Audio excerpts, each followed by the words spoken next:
one of the most striking buildings in the world. In its short life, its distinctive shape has made it an icon for Dubai.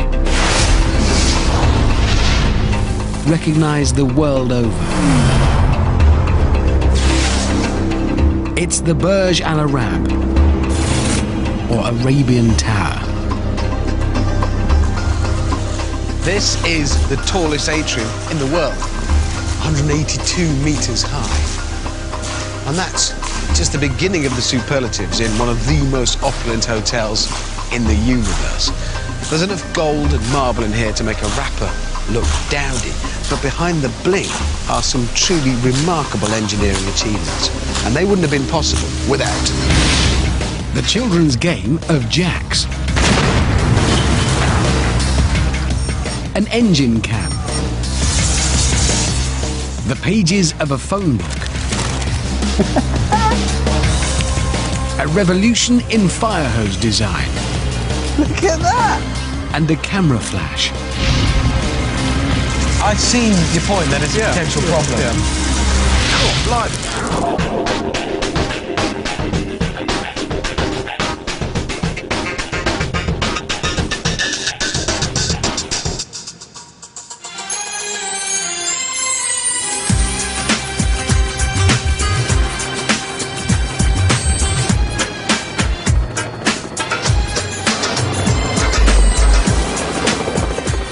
You don't usually see this bit, but this is how I start every day's work.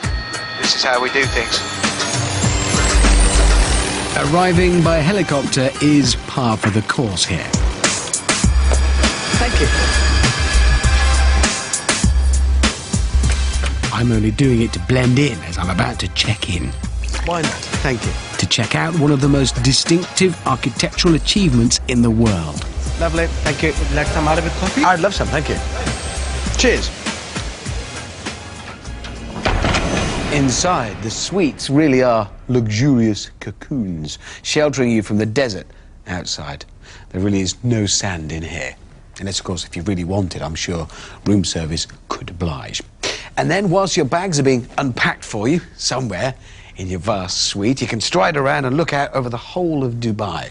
But perhaps, as importantly, the whole of Dubai can look back at the hotel. Because this place was designed right from the start to be an icon. In the last 20 years, Dubai has shot upwards and outwards, looking to find its fortune through business and tourism. Oil was discovered in the early 60s, but people here know it won't last forever. The iconic Burj Al Arab is part of Dubai's planned future after oil. The architects on the project, however, were inspired by Dubai's past. Once upon a time, Dubai's wealth came from the sea, where they harvested pearls. And this building's distinctive shape recalls that history. That curve is inspired by dhows, the traditional sailing boats that applied these waters since ancient times. Making an iconic building look like a ship was only part of the challenge. The architects wanted something more. They needed a statement. Solution? Well, put your building 300 meters out to sea on its own, tailor-made private island. Because it's not going to be cheap or easy. Engineers had to make an island big and solid enough to hold a 250,000-ton tower. Most of all, they had to protect it from the sea and the power of the waves.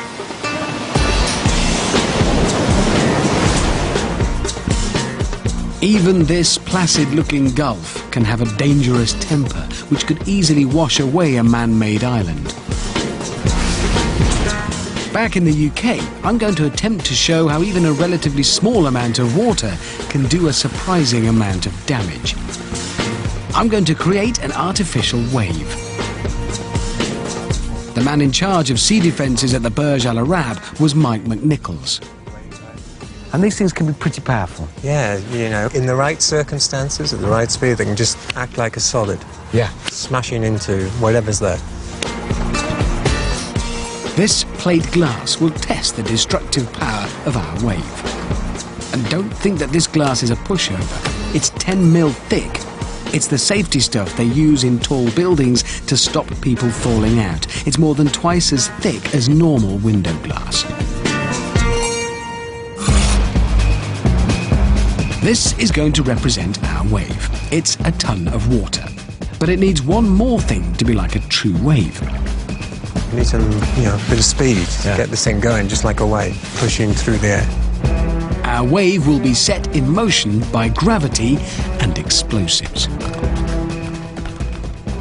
What I've done, you'll like this, it's very subtle, is at the bottom of the bag is sort of a loop of det cord, explosive, which will explode immediately. And at that point, there'll be no bottom on the bag, so all of this water, the whole lot will just fall out in one big solid lump. And that's more like a wave. That's more like it, Richard, yeah. Well, to complete this demonstration of the power of a lump of water, I've got this. It's a sort of industrial dining table with the glass top, to give it its full title. What'll happen is we'll position the bag above there on the crane, fire the explosives, bang, no bottom in the bag, all of the water comes down in one go, onto there, and, well, we'll see what happens. Part of me thinks even in a solid lump, the water will get here and then just sort of pour around the sides, and the biggest problem we'll have is a puddle. You'll see. It's going to punch through that glass. All right. Well, I'm going to make a suggestion. Whatever happens, let's watch it from over there. Now, I've always thought of water as kind of soft stuff which flows around things. Sure, in a high-pressure jet it's good for cleaning the car, but a cubic metre of it falling onto thick plate glass? Ah! The box. Really can't hear a thing there. Nice loud countdown. Sorry? And then nice loud countdown and press the button. OK, right, I'm going to do this. This is it, for real. Here we go. Here comes a wave. Stand by. In 5, 4, 3, 2, 1.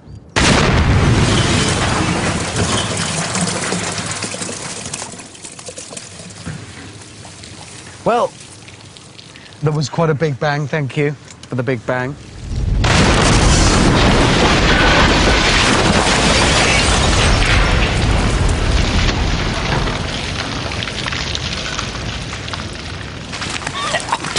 Too much explosive.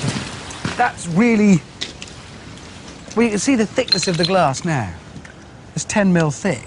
You can stand on that. Our ton of water only fell a couple of metres, and it still had huge destructive power. Compared to the power of the waves in the Gulf, however, it is a drop in the ocean. The biggest waves that batter the artificial island can deliver hundreds of tons of force. Each wave can be the equivalent of 130 small cars crashing into it. So how do you protect your island from the extreme forces of the waves? I think we'll take our inspiration, Richard, from this little group of jacks. So these are jacks. Now, forgive me, but it seems like quite a leap, because how do they take the energy out of the wave? Well, this is more a modern version of the jack. These things interlock together. So the principle here is these shapes interlock. And the space between them, the water swirls within them and loses its energy. So it's these holes It's the that are holes doing the key. work. Yeah, the holes. It's nothing creates something. Holes are the answer. Well, sort of. Holes were first used in revolutionary jack-shaped sea defences created by South African harbour engineers. They saw a local version of jacks being played and, fascinated by how the jacks interlocked, successfully redesigned the harbour defences for East London. Almost all coastal defences still rely on this idea of holes, including the Burj Al Arab.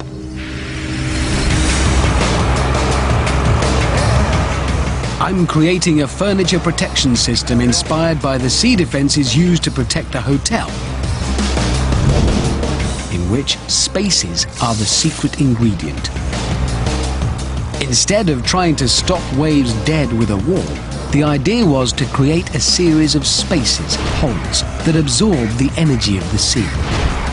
And we're going to see if the same principle will protect my spare dining table. It will be the holes doing the work, I hope. We need to clear off out of the way. And let's do it again, only this time, my table will survive. Probably. It's your theory. I know.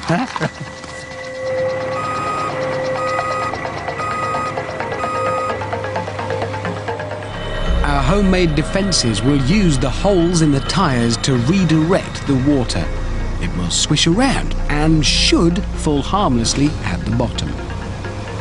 All right, I have every faith. Let's give it a go.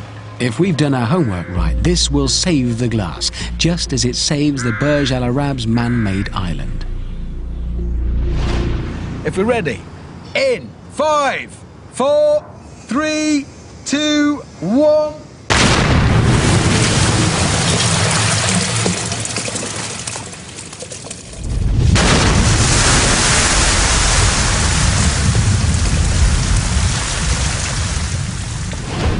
This is one of those occasions when just from seeing something you suddenly really understand it, because you can see the breakwater break that big lump of water up into just eddies and swirls and bits.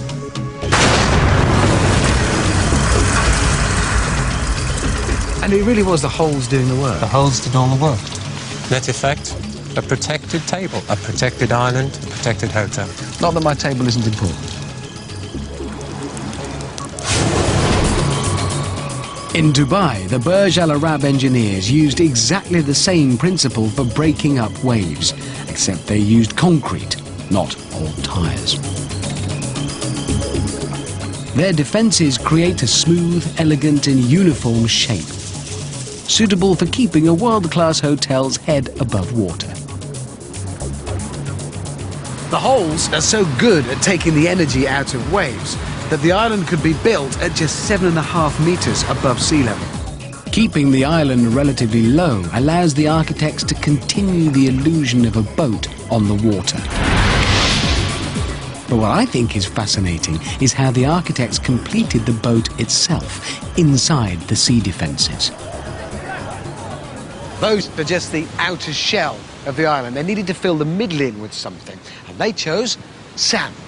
Now, I guess it's not like it's in short supply around here, but call me old-fashioned. I've never thought of sand as the ideal material to make firm foundations for a building, especially one that size. The Burj Al Arab is 321 metres high, slightly taller than the Eiffel Tower. How does it possibly stand on sand without keeling over in the first stiff breeze? Through a remarkably simple scientific principle, in fact. Skin friction is, well, it's exactly what it sounds like. It's the friction between the skin, the surfaces of objects. If I rub my hands together, friction generates heat. I can feel it. Now, ordinarily, skin friction it's there, but it's pretty easily overcome. So, 2 pages together, I can feel the friction between them, but there's not a lot of it. However, if I multiply that effect by as many times as there are pages in these directions, let's see what happens. I'm going to interleave them page by page. 1, 2. Skin friction is one of the factors that keep the Burj Al Arab standing tall. 4. Mind you, I think they built the hotel in less time than it's taking me to do this. 1,407, 1,408. There we go. All done. Now, according to the theory, the effects of skin friction should have been magnified by as many times as there are interfaces between the pages that I've interleaved. It took a while. I didn't have much else on this afternoon. The only thing is, knowing how long it took, I'm reluctant to test it, but I'm going to. How tough is it? I'm pulling as hard as I possibly can. There's no glue. That is just skin friction. There's no way can I pull those apart. I mean, that is... Honestly, I'm trying as hard as I can. No. I need to try harder.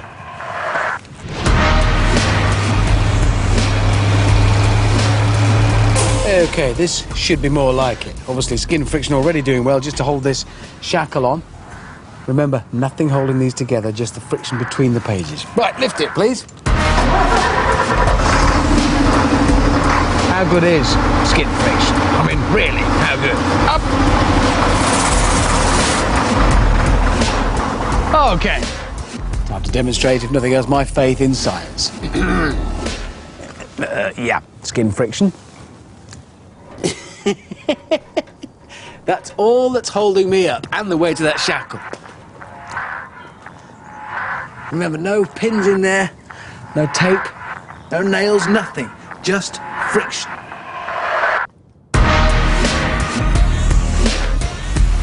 And friction is also one of the answers to building on unstable material, even sand. Otherwise, the enormous tower would just topple over.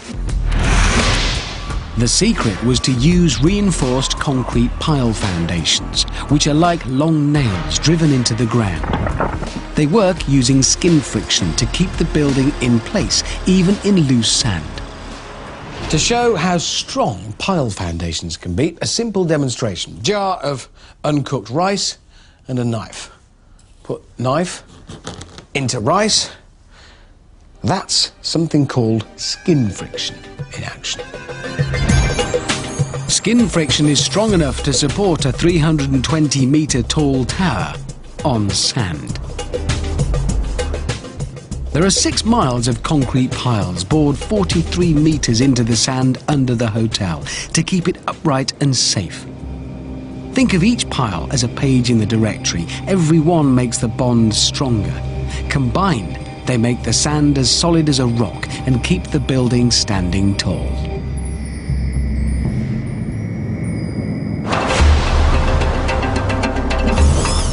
In Dubai, temperatures can reach a blistering 49 degrees Celsius. And that heat posed a challenge for engineers and architects working with steel. Metal, like most materials, expands when you heat it up.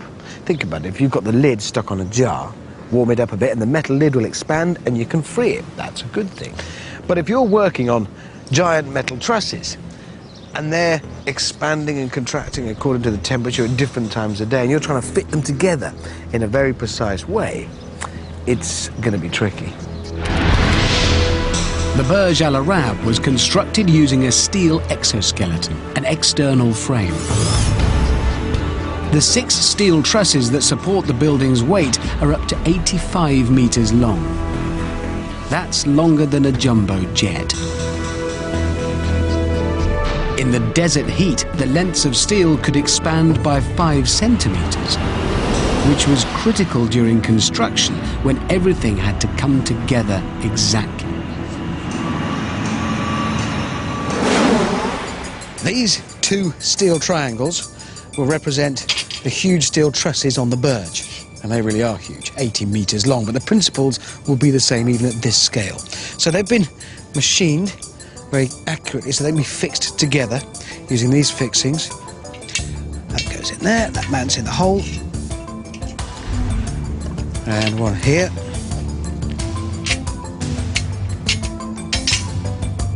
So that's my steel structure firmly fixed together. Fine, but it hasn't yet had to cope with the problems of desert heat and the problems of heat expansion associated with it. Could be waiting a while here for some desert heat, but that's okay, we can bring our own. Gas axe, please. Thank you. While he's firing that up, I'm going to remove one of these fixings because I want to see the effect of that thermal expansion.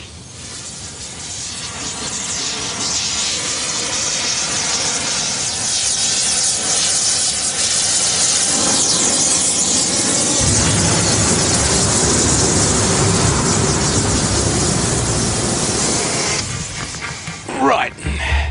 Well, that was, I think we can agree, a hot day. But if I try and put my original fixing back in, line it up, remember this machine so the holes should align, and oh, surprise, surprise, they don't. There's absolutely no way is that going to go through there because the metal's expanded. The holes ended up in the wrong place. When the top metal bar undergoes thermal expansion, it becomes longer, but the bottom one stays the same.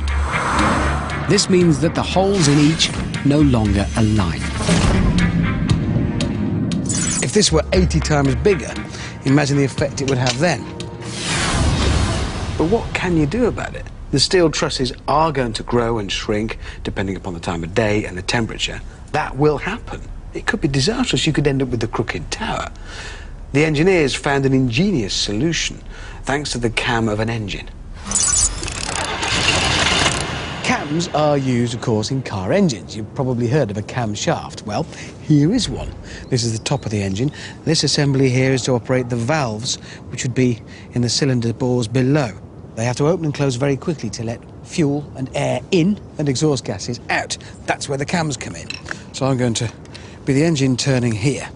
And as I rotate the camshaft, you can see the cams move eccentrically. These lobes where they bulge and stick out.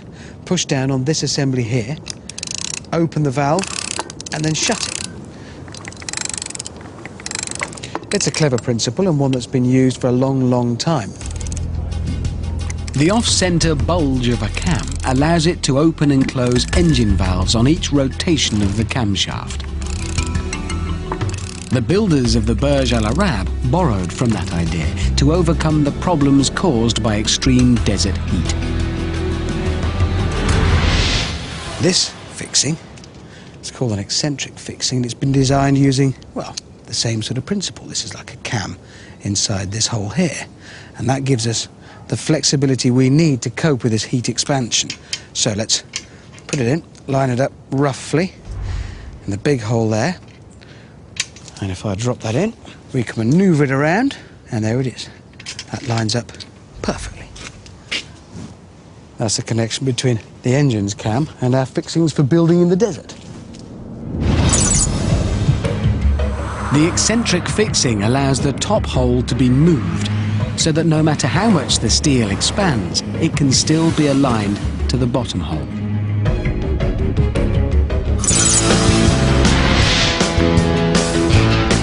Engineers at the hotel, taking their inspiration from engine cams, designed bespoke movable fixings that allowed them to install the massive trusses accurately, despite the thermal expansion. Once installed, everything was welded firmly in place. Now the building expands and contracts as a whole, keeping it in shape.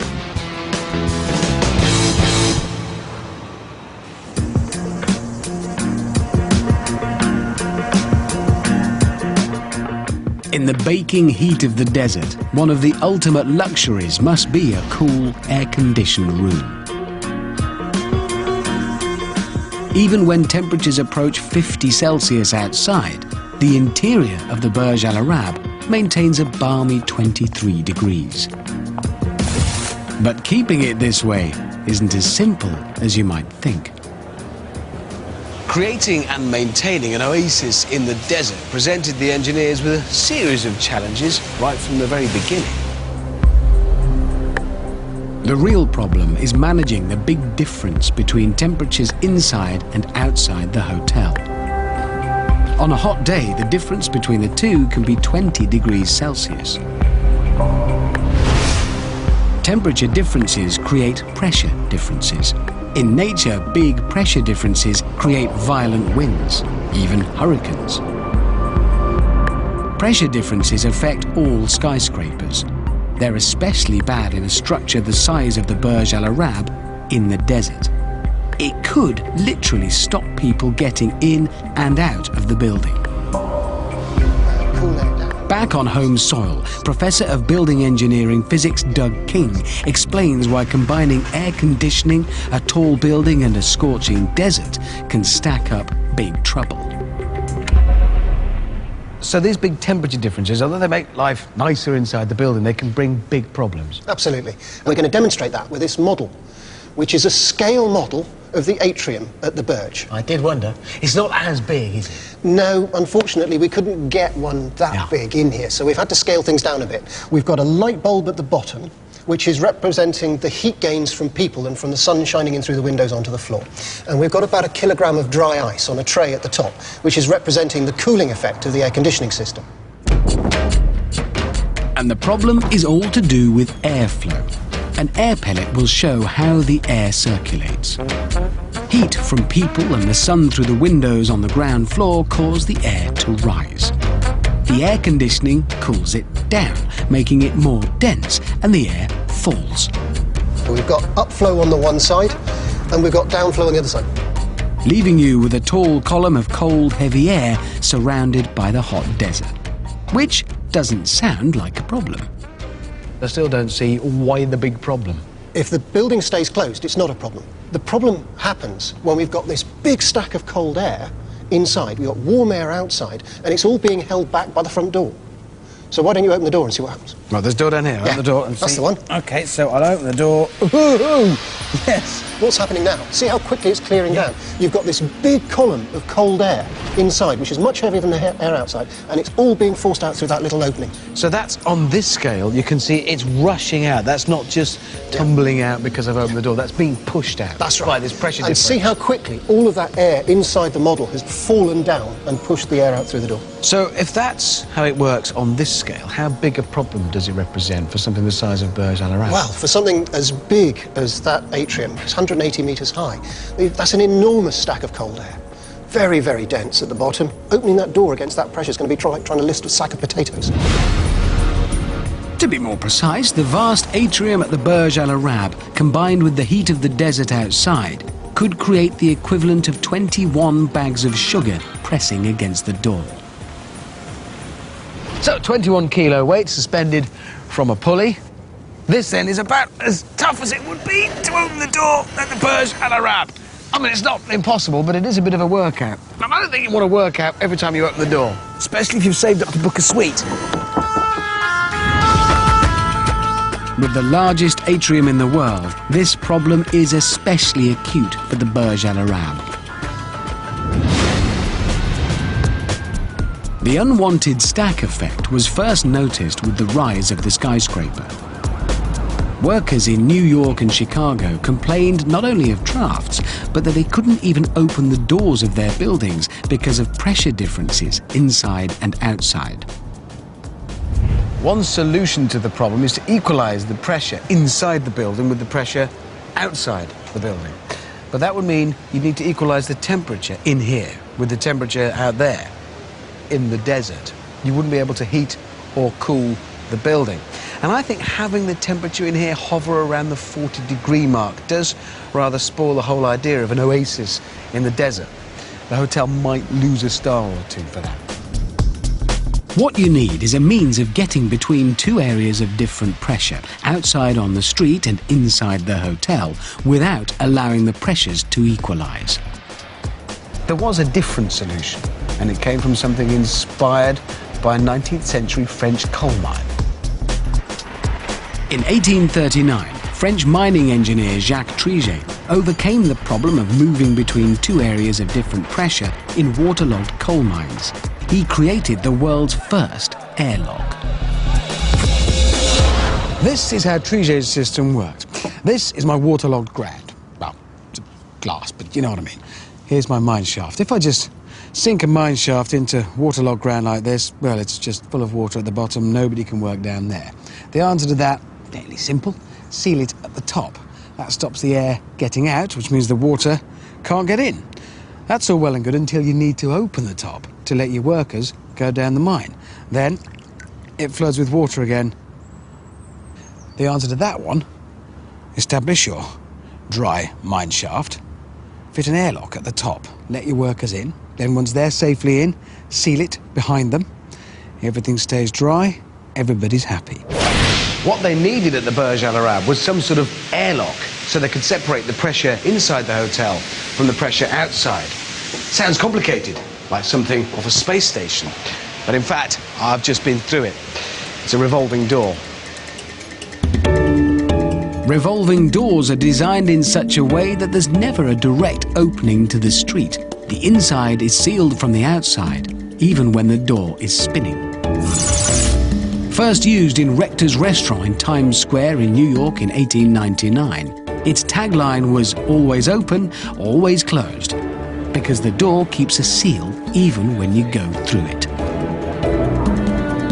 This makes the sort of airlock that's needed to stop the big outrush of air that would happen because of the stack effect. Now everyone who can afford it can come and go in comfort. But comfort can bring its own difficulties. It's probably not surprising that pretty much every electronic gizmo conceivable has been incorporated into these rooms, all operated by remote control. At the touch of a button, televisions drop down out of the ceiling or pop up out of pieces of furniture. You can change the temperature, open and close the doors, change the mood, adjust the lighting, dim it, make it romantic. Let's leave it bright. So whilst all of this is great for the guests, it can be a bit of a headache for an electrical engineer. Luxury calls for a lot of energy. Just the lights in one suite can draw more power than all the appliances in a British home burn in a whole day. And making the mood romantic could have shocking consequences. So to dim the lights, simply press a button. Really not complicated, we're all familiar with dimmers. But simply pressing that button could have had a catastrophic effect. The origin of the potential problem lies in what happens to an electrical current when you dim the bulb.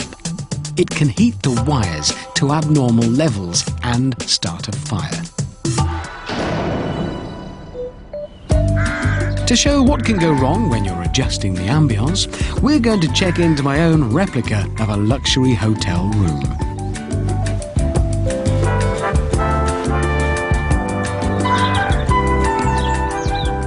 I've brought electrical expert Paul Mitchison along to create a sophisticated lighting system. Oh yeah, home from home. No, not back in the Burj Al Arab. This is my replica. There's no ensuite yet, or jacuzzi, or underfloor heating, but it's got a bedside table and plastic roses. Everything the modern luxury bedroom needs, including lights. Yeah, they don't really come on and off when you do that. That's just Paul out there operating them. Still, thank you. There it is, all working perfectly. My shed may not be a fully authentic replica, but it has two crucial similarities. It has a high voltage power supply for the electrical systems, and it has a dimming system. Paul, in addition to providing adult supervision, has set up a high-tech monitoring station, complete with a complicated array of gauges and test equipment. Paul, to me, as a customer staying in my luxury hotel room, I mean, the lights are on, that's it. What actually is going on in there? What's happening? So at the moment, what we're doing is we have a waveform that we can see here on the oscilloscope, and this is electric current, which is powering the lights. Yeah. And at the moment, the key thing to note here really is that this is a very smooth waveform. So this is what a normal current looks like on an oscilloscope. It's regular and safe. So a smooth waveform there, all right. But what if I change things a bit? This is what I want to change. That's a luxury bedroom, and I think that light, it's a bit harsh. You want something a bit more cosy? Yeah. So I'd like to change the light setting. I'd like to have, instead of 3 on full, I'd like to put 6 lights on, but dim. Okay, so in that case, what we could do is we could dim those, we could bring up another 3. It's a much better ambience in there. But just, am I right? That's the same amount of light. We just got 6 lights on, but lower. That's correct. So, same amount of power into the lights. We can see from the oscilloscope that something has changed drastically. So what's different? The problem is now is that we're delivering power to the lights in short bursts. So And that's it's- how the power's been halved then? That's exactly right, yes. Because I always thought it was like, a dimmer was like a tap. Because if you turn a tap on full, and then that's too much, you turn it down halfway, and half the amount of water comes out. And I thought a dimmer was the same. You just turn it down, and half the amount of electricity goes to the lights. So it's more like turning the tap on and then off, and then on and then off. Modern dimmer switches basically shut off the power to the light 120 times a second. It has the effect of not letting the light ever achieve full brightness. It also has a side effect. So it's the same amount of electricity, but being switched on and off very quickly. That's right. Well, That's why is that different? Why does that upset? So the problem is that you're only delivering the power for a short period of time. And in order to do that, you introduce extra heating effects in the wires. An electrical current in a wire always creates a certain amount of heat. But adding a dimmer switch can add extra heat to the wire, sometimes dangerously so. The on-off action of a dimmer switch creates so-called harmonic distortion, a sort of chaotic current in the wires, frequencies the system isn't designed to deal with. A wire heating up doesn't sound too ominous. It might smoulder away, but in the wrong circumstances, that wire can ignite flammable items close to it. If, for example, someone had carelessly left the exposed wire on a waste paper basket full of cotton wool, which might happen to be soaked in nail varnish remover. It could happen.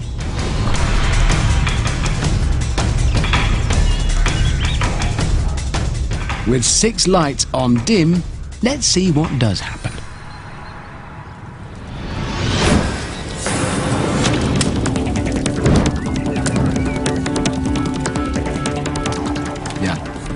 My hotel's on fire. Just so you know, okay. That's a lot of heating. That took less than 20 seconds to catch. You really wouldn't want that in a top-class hotel. The shed's on fire. You've ruined my hotel quite badly. Yeah, that is. I see your point. That is a potential problem. Yeah. Cool, blimey, bloody hell.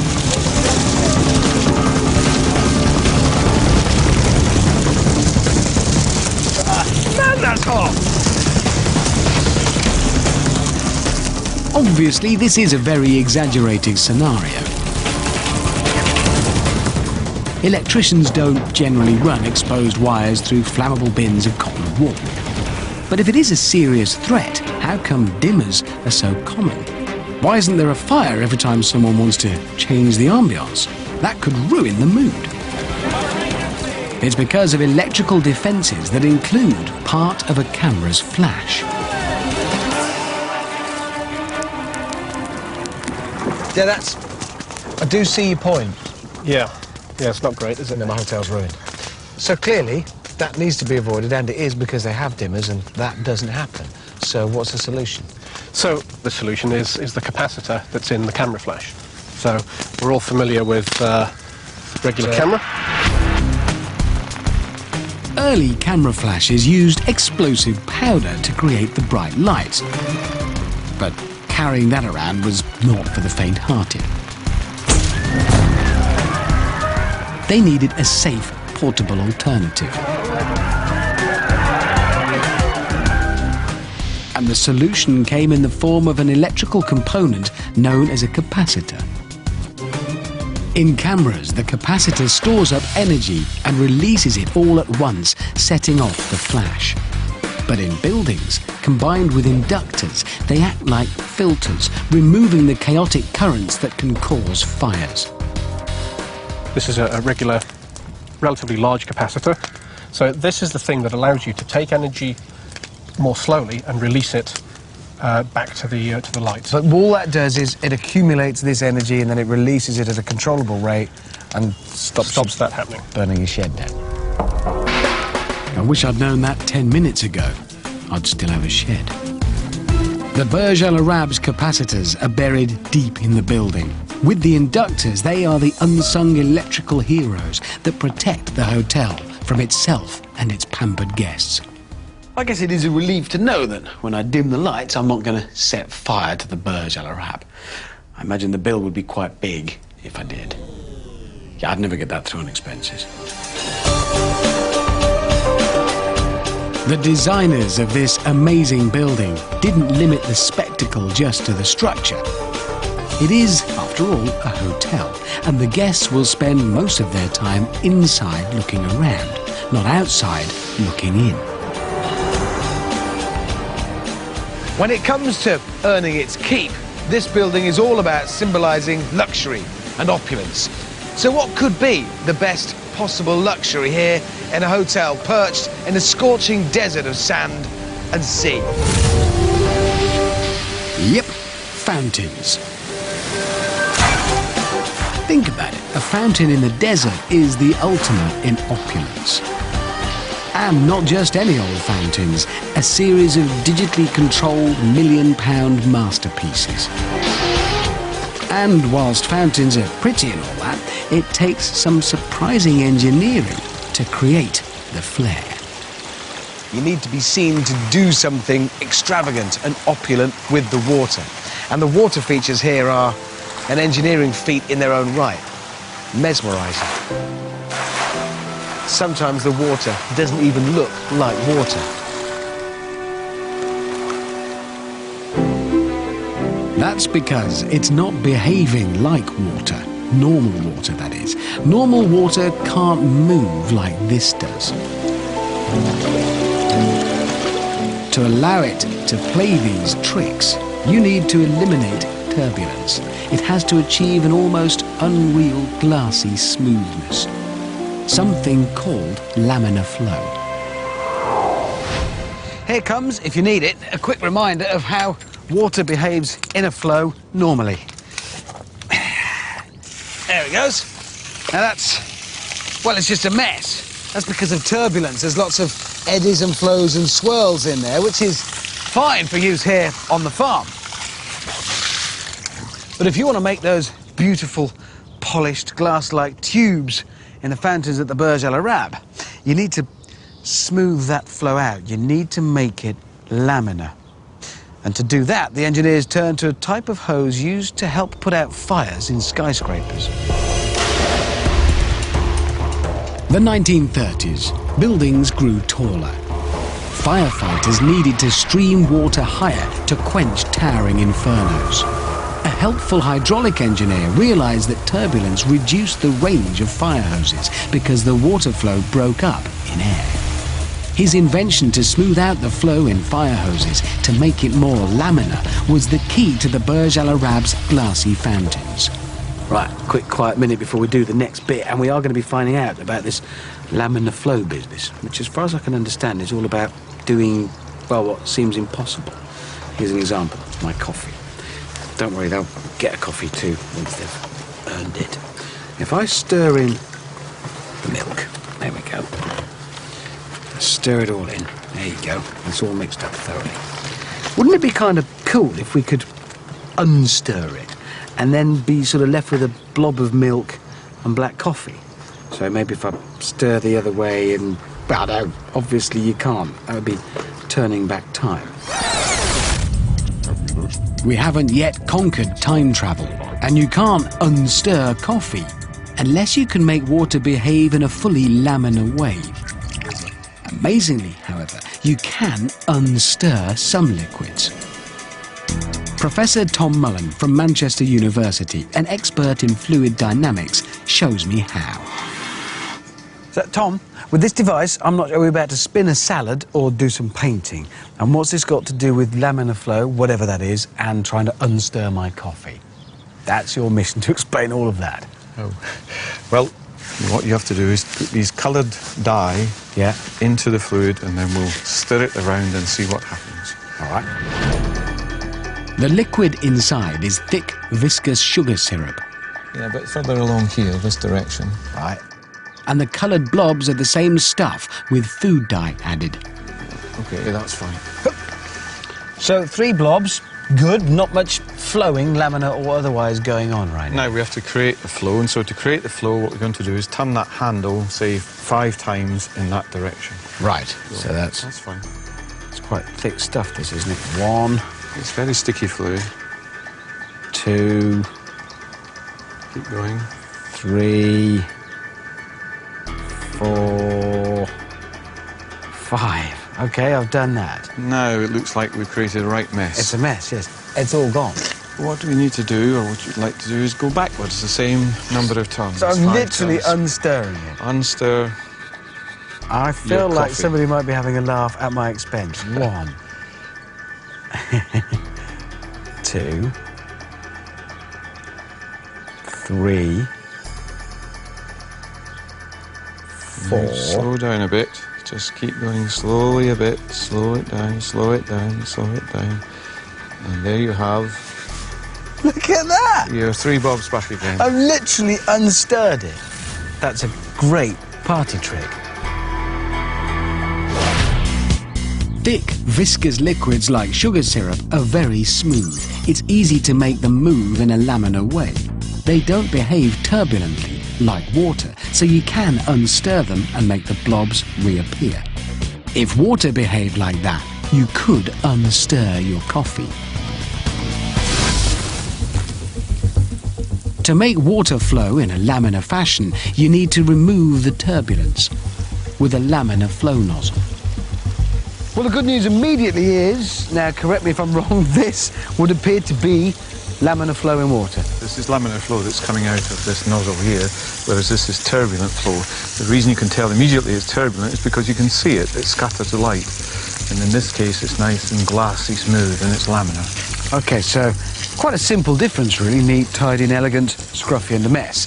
But to achieve this, it needs this device here that looks like something out of a 60s sci-fi movie. What is it? Well, you have turbulent flow coming in, and then what happens is the flow goes through these gauzes, through these straws and so on, and so the turbulence decays as it comes through here, and you end up with laminar flow coming out of the nozzle. The gauze and straws effectively smooth the water, removing the bubbles and swirls that cause turbulence. Non-turbulent water can flow quicker and more smoothly. So to solve the problem then of fast-moving laminar flow in water for the Burj Al Arab's fountains, what you need is a device like this to calm the water down. Yes. And smoothly flowing water also helped firefighters. In the 30s, American engineer Horace Barker had a brainwave. He realized that removing turbulence made the water travel further. His new fire hose design had metal feathers inside that aligned the water as it left, reducing this turbulence. Barker's flow straightener extended the range of fire hoses. The smooth water flow travelled further, so firefighters could tackle blazes on the higher floors of skyscrapers more easily. Laminar flow nozzles go one step further than Barker's device, removing all turbulence and smoothing the water to a glassy finish. The fountains at the Burj Al Arab incorporate 66 laminar flow nozzles. Pretty sure theirs aren't made from drinking straws, though. Either way, they allow for breathtaking displays. You see, the crucial thing about the Burj Al Arab is that it's all about the bling. It's engineering to impress, not just to survive. All these engineering achievements have made the Burj Al Arab a spectacular feature on Dubai's skyline. The Burj Al Arab instantly joined the world's list of iconic landmarks, becoming the face of Dubai, synonymous with its reinvention as a luxury playground.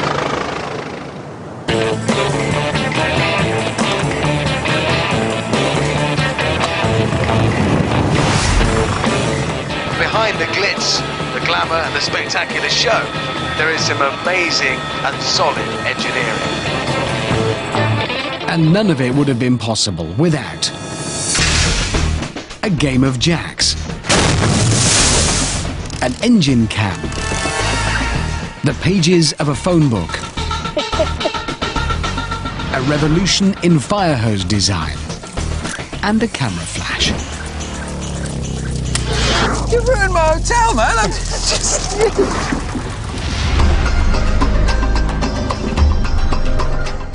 Starting on BBC 4 now, The Secret Life of the National Grid. Next on BBC 2, we're swimming with sharks in Britain's secret seas. Then at 9, it's time to run the beautiful game as a real business. Lord Sugar tackles football.